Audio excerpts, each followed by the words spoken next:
రణరంగంలో వీర విహారం, సాక్షాత్తు ఆ శివుడే మెచ్చిన పరాక్రమం. జై జై బర్బరికా, జై జై మహావీరా. కురుక్షేత్ర యుద్ధం అంటే మనందరికీ 18 రోజుల మహాసంగ్రామం, లక్షలాది మంది సైన్యం, భీష్మ, ద్రోణ, కర్ణుల వంటి మహారథుల పోరాటం మాత్రమే గుర్తొస్తాయి. కానీ ఈ మొత్తం యుద్ధాన్ని కేవలం 1 నిమిషంలో ముగించగల ఒక వీరుడు ఉన్నాడన్న విషయం మీకు తెలుసా? సాక్షాత్తు శ్రీకృష్ణుడే భయపడి యుద్ధం మొదలవకముందే ఎవరి తలని దానంగా అడిగాడో తెలుసా?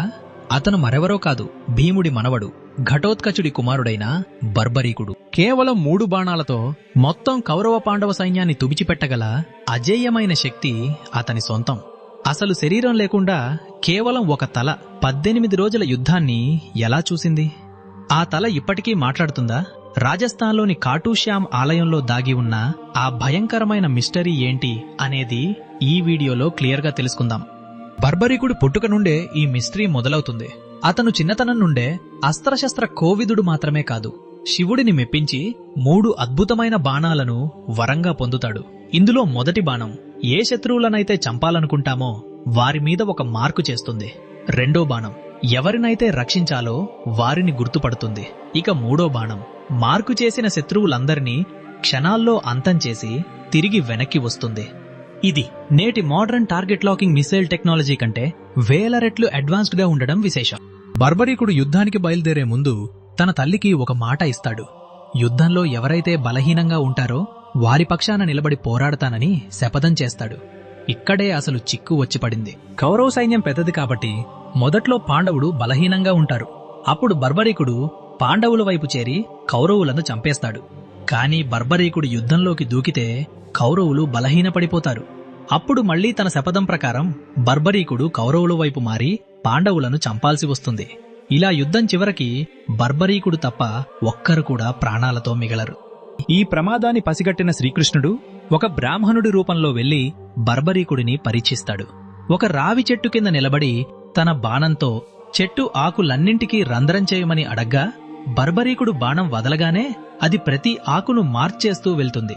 అప్పుడు కృష్ణుడు చకచక్యాంగా ఒక ఆకును తన పాదం కింద దాచేస్తాడు. కాని ఆ బాణం కృష్ణుడి పాదం చుట్టూ తిరుగుతూ లోపల ఉన్న ఆకును కూడా రంధ్రం చేయటానికి ప్రయత్నిస్తుంది. ఆ శక్తిని చూసి కృష్ణుడు నివ్వెరపోతాడు. యుద్ధం జరగాలంటే బర్బరీకుడు ఉండకూడదని భావించి అతని తలని దానంగా అడుగుతాడు.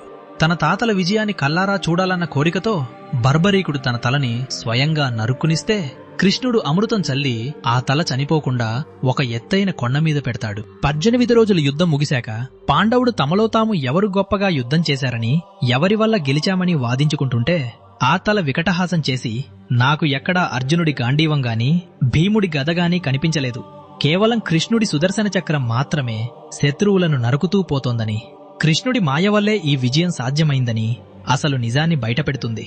కలియుగంలో బర్బరీకుడు తన పేరుతోనే, అంటే శ్యామ్ అనే పేరుతో పూజలందుకుంటాడని కృష్ణుడు వరమివ్వడంతోంటే రాజస్థాన్లోని ఖాటు శ్యామ్ ఆలయం వెలిసింది. ఆ ఆలయంలో విగ్రహం కేవలం ఒక తల మాత్రమే ఉండటం వెనుక ఉన్న మిస్టరీ, మరియు ఆ తల ఇప్పటికీ కళ్ళు ఆడిస్తుందని, ఆ విగ్రహం పరిమాణం పెరుగుతోందని భక్తులు నమ్మడం వెనుక ఉన్న రహస్యాలను లోతుగా పరిశీలిస్తే మన పురాణాల్లో ఎంతటి అద్భుతమైన సైన్స్ దాగి ఉందో అర్థమవుతుంది.